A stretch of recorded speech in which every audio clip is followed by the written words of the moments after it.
The Perseverance rover is filling up tubes just like this with rocky material from Mars, and it's my job to protect them. What kind of testing are we doing now to make sure that they survive their journey back to Earth? Let's take a look.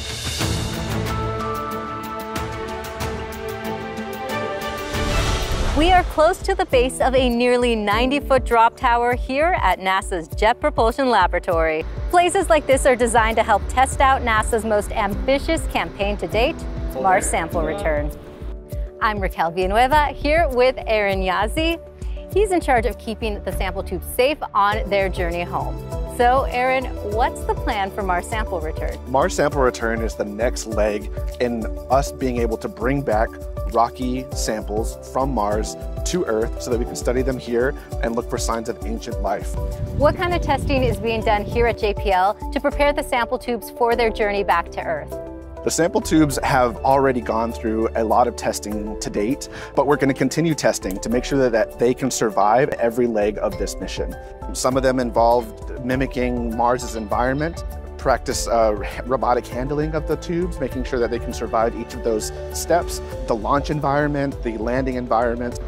Speaking of final descent back to Earth, that's what the engineers are working on behind us. Can you tell us a little bit more about those tests? The tower behind me is actually able to mimic the event from when the canister holding the sample tubes will land back on Earth. One of the designs that we're currently testing out is what kind of crushable material we might want to use inside of that assembly.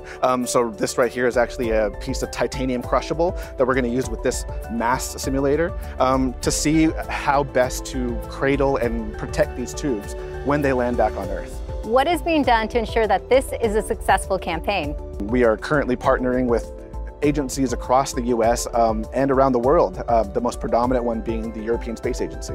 We're actually working on building 100 more test tubes that we can distribute to all these teams so they can do all their testing and ensure that everything will work like they designed it to. What are you most excited about when it comes to Mars sample return? I am really excited about all the information that these little rock samples hold inside them, and especially the exciting probability that we could find ancient life. For me personally, I come from an area in the US that looks like Mars. The Navajo Nation is a rocky desert landscape, and it really reminds me how similar rocky planets in our solar system can be. It's a very cool perspective to bring with you. Thank you for your time, Aaron. Thank you. And NASA is sending your name to Mars. So if you'd like to get a boarding pass like Aaron has right here, please follow the link below. And to keep up with the latest updates, follow at NASA JPL and at NASA Mars, or take a deeper dive on the mission websites at mars.nasa.gov.